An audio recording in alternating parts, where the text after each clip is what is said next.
The door. It started with a Craigslist ad. Room for rent $400 a month, utilities included. No pets, no loud noises after 10 p.m. I was desperate. My job barely covered my bills, and I couldn't stomach another month of sleeping in my car. The place seemed perfect. Too perfect, honestly. A fully furnished room in a nice neighborhood for $400. I should have questioned it more, but desperation has a way of silencing your instincts. The landlord, Mr. Harlan, was a wiry old man with a stooped posture and a voice that barely rose above a whisper.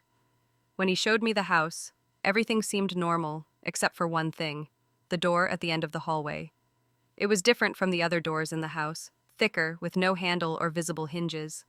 A faint scratching noise came from behind it, like branches brushing against glass, even though there were no trees near that side of the house. "What's in there?" I asked, pointing at the door. Mr. Harlan's face darkened.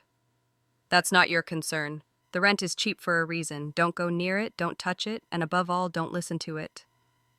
I should have walked away right then, but I didn't. I moved in the next day. The first few nights were quiet.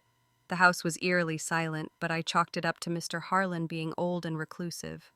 The door at the end of the hallway didn't bother me much, until the fourth night. That was the first time I heard the whispering.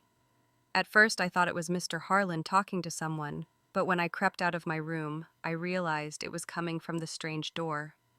The whispers were soft and rhythmic, like a lullaby sung in a language I didn't understand. I pressed my ear to the door, and for a moment, the whispers stopped. Then, clear as day, I heard my name. Michael. I stumbled back, heart pounding. I convinced myself I was hearing things and went back to bed, but I couldn't sleep. The next morning I asked Mr. Harlan about it. He looked at me with a mix of pity and fear.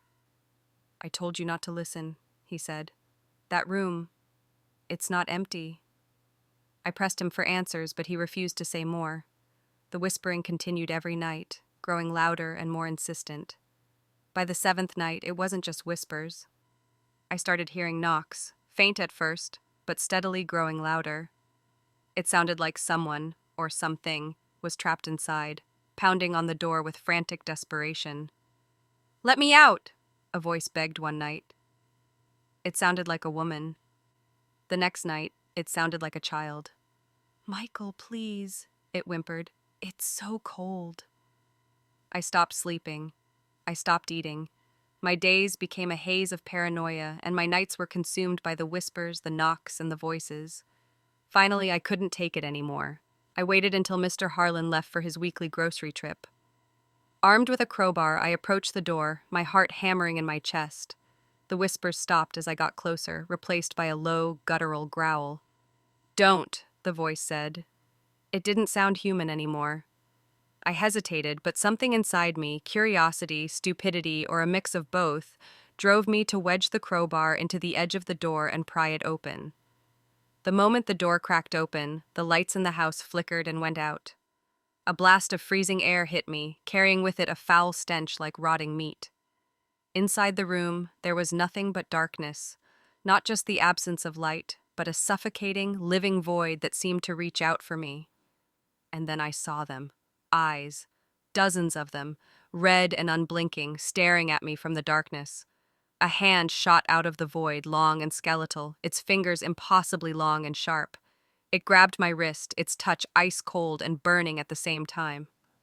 "Thank you," the voice said, no longer pleading but triumphant.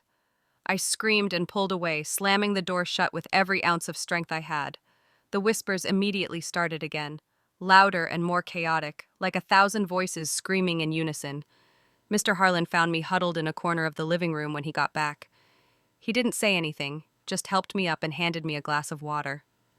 "I told you not to listen," he said quietly.